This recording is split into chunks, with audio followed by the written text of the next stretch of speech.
Howdy YouTube. Mike Howell here for Naps, New Age Pipe Smokers. Hope y'all are doing well today. I apologize if there ends up being any noise from out there. I'm at work on a Sunday, but I'm still doing okay. People not even associated with what I'm doing across the street doing yard work and stuff, which it's a pretty beautiful day for it, so I can't hate.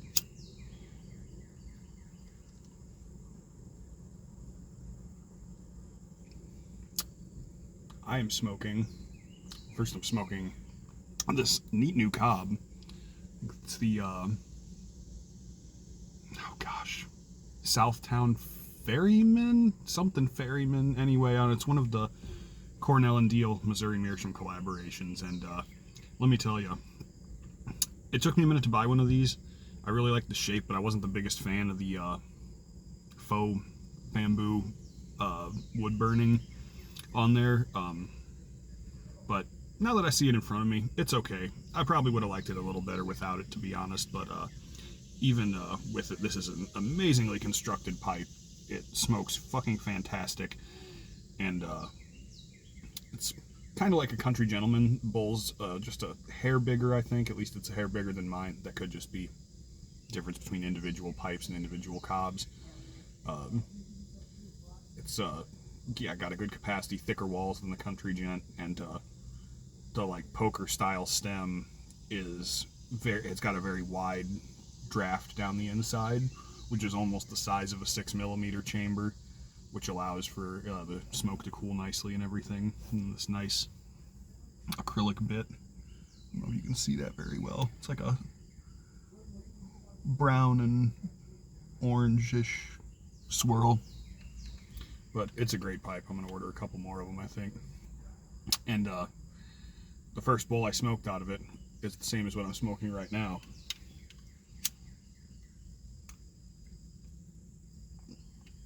A tobacco that you you definitely don't want to be shy about relights, because you're going to need them. It's McBaron HH Rustica, the 2023 release.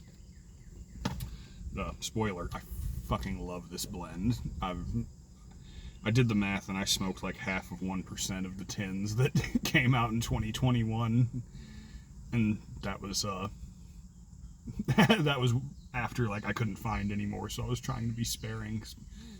To me, this is my number 2 blend, Bold Kentucky being number 1. I would smoke this every single day if I could, if it was available often enough.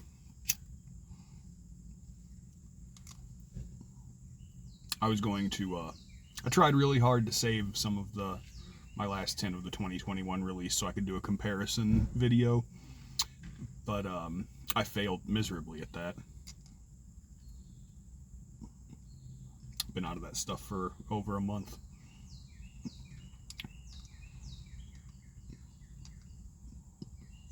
But I will say, it tastes almost the same to me. But I'm getting a little bit ahead of myself, I guess. So for anyone who doesn't know, HH Rustica is comprised of Rustica leaf, which I'll tell you what that is in a minute, and dark Virginias and burley, and it's hot pressed with no casing whatsoever, so that it's just pure tobacco flavor, which is how all the HH series tobaccos are prepared. And Rustica is a sister plant of Nicotiana tabacum, which Nicotiana tabacum is the species of all the tobaccos that we know and love as pipe and cigar and cigarette and other types of tobacco smokers. The cigar leaf, the Virginias, the burleys, the orientals, and everything that is made from them, such as Latakia and dark fired, that's all Nicotiana tabacum is the species of plant. Nicotiana rustica is a sister species that is much oilier and much higher in nicotine, and it's the type of tobacco that colonists first came across native people smoking in the Americas back in the 15 and 1600s and brought it back to Europe.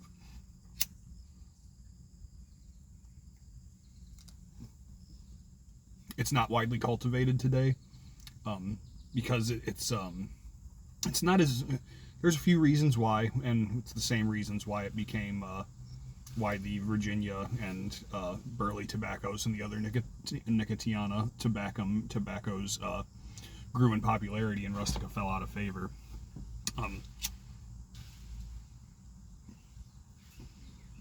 One, as you can see by the number of times I've lit this bowl, I probably didn't get enough charring light on here when I first started, but it's not the most user-friendly tobacco. And I've noticed this with Crumble Cake number 5 and other things I've tried with Rustica in them.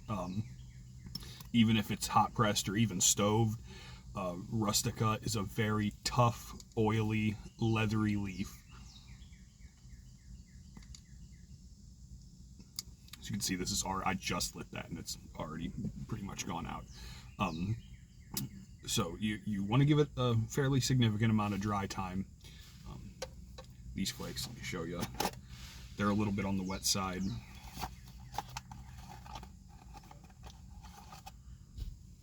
They're nice, dark, leathery, similar to Bold Kentucky or Old Dark Fired.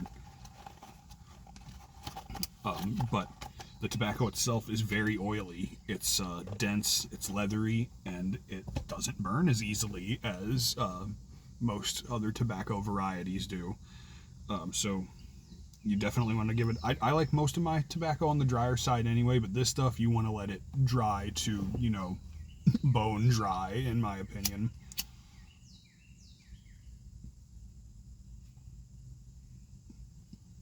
And even then, as you can see, you gotta relight it sometimes.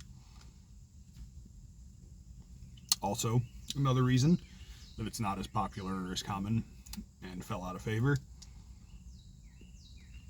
is that the nicotine content is extremely high in Nicotiana rustica.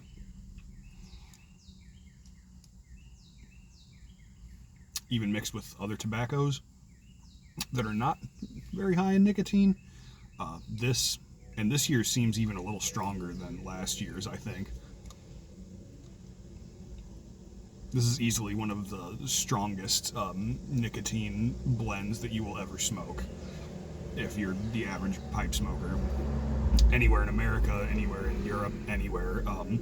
This is up there. It's stronger than Bold Kentucky, stronger than most of the Sammy G ropes and things like that I've tried, stronger than smoking straight Perique. So, if you're sensitive to nicotine, smoke this in a small pipe and on a full stomach.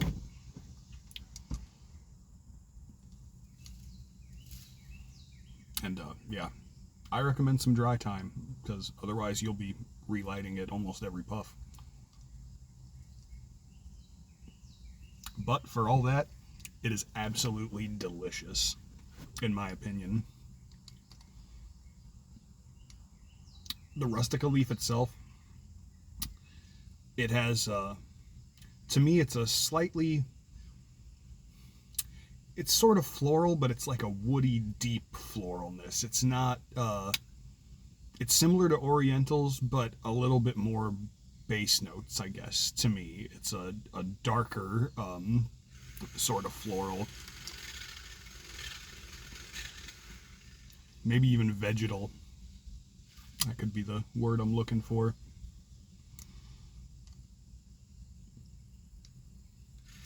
It has a slightly leathery taste to me.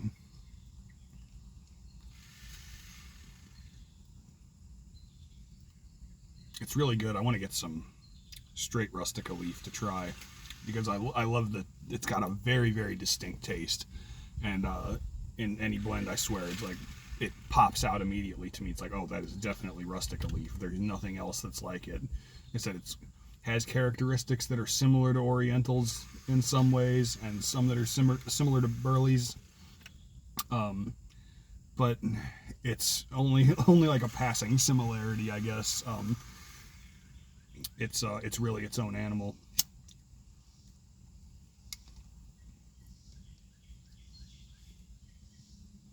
but man, is it good. I feel like this year's is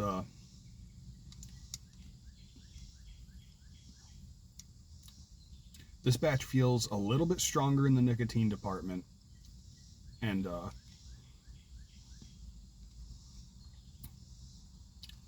I feel like it might be just a touch sweeter. That's probably a difference in the Virginias rather than in the Rustica leaf.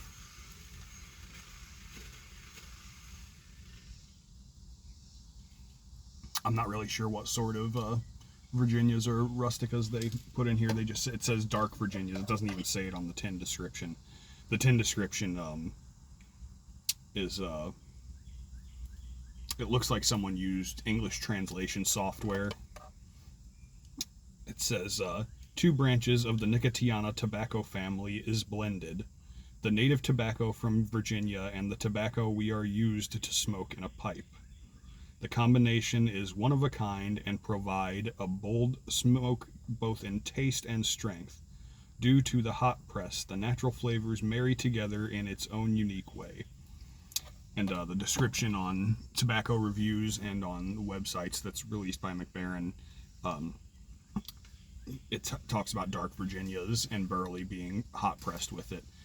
But that's all the detail that it gives. So whatever other leaf that they put with this, I don't know what it is, but it complements it very well. I wish I knew what the proportions were. I'd be curious to find that out. I don't think Per Jensen's telling us. God, what a fucking genius that man is, though. I could smoke Bold Kentucky and Rustica for the rest of my life and be completely content. Never have to smoke anything else. Really, I could just smoke Bold Kentucky for the rest of my life, too. There'd be a couple things I'd miss, but I'd be alright. But this stuff is really good.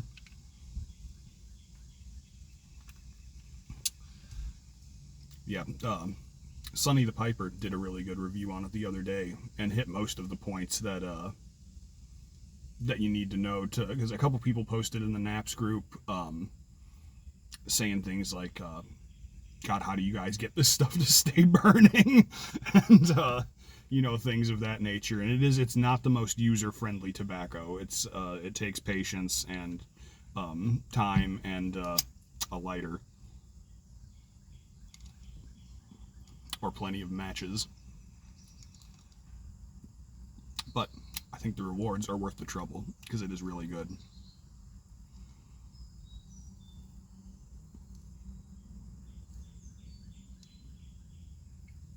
And this pipe is really good. So this is a small batch that I would say is definitely, it's a limited edition small batch, whatever you want to call it. I know a lot of blenders are releasing a lot of small batches for a variety of reasons, one of which is to try and get around some of the new deeming regulations, newish, which I totally get. More power to them. I don't believe it's the government's business what anybody puts in their own body. So, they're pretty much just trying to tax and regulate tobacco out of existence, and, I could wax political all day and talk about how much I can't stand the government, but we'll leave that alone for now. But that's one of the reasons, and I get that. And another is just, this is a good example, or on the Cornell and Deal side, because they do a lot of small batches. You've got things like Sansepolcro that had the Italian dark-fired cigar leaf in it, and things like Carolina Red Flake, where certain supplies of a certain grade of leaf, there's only a certain amount of it, and it's finite, and then that leaf is never going to be around again. You could substitute it for something similar, but that would never be exactly the same. And to make a blend that goes into general production with that, it wouldn't be consistent, because they'd have to change the leaf that they use. But sometimes it's a really nice, unique leaf, like Italian dark fired in San Sepolcro, or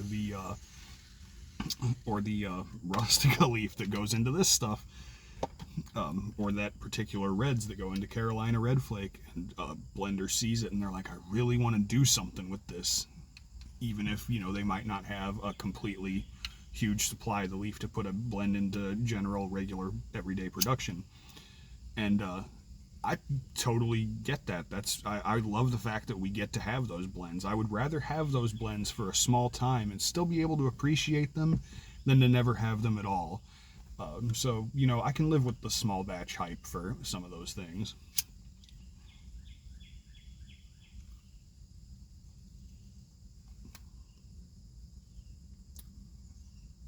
People might go a little overboard with it, but you just got to learn to look for what you like, you know. I don't buy every small batch that comes out, because there's a lot of them that aren't really up my alley. But, you know, I always buy Sun Bear. I'm going to do a video comparing this year's Sun Bear, last year's Sun Bear, and the year before. 3 in a row out of 3 similar pipes. That'll be the next video I film whenever I get a chance. Soon, I'm sure. I was going to do that today, but I got to work. I didn't feel like going through the time of sitting each out and letting it get to the appropriate dryness and having to smoke 3 pipes in a row and compare them.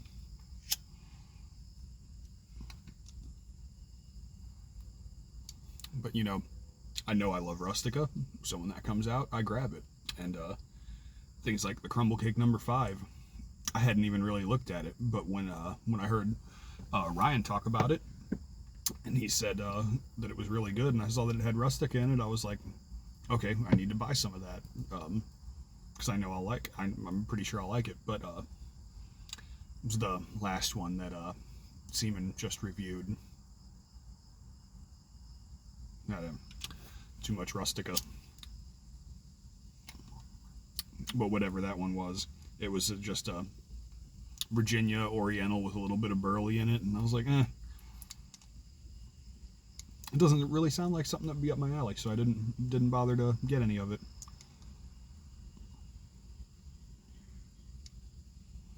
So, you know, you don't have to rush out and buy every single small batch, but some of them are definitely worth it. San Sepolcro is a desert island blend for me. I could smoke that stuff all the time, but it's gone now. Every once in a while you run into some on the secondary market, and that's cool. You know, I might snatch a tin up if I have the extra money, but if not, I'm just happy to have been able to smoke it while it was around.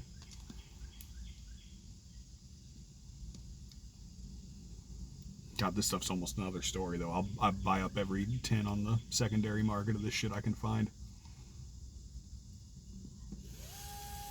Because, like I said, I could smoke this every day.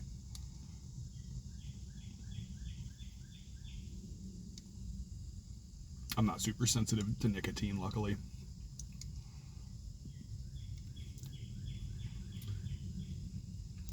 Yeah, I guess that's all I got. Review summary, this shit's really good. Go buy some. Smoke it on a full stomach. Small bowl if you're sensitive to nicotine. Give it a good amount of dry time. Oh, and rub it out. Don't try to fold and stuff this flake. It's not worth it.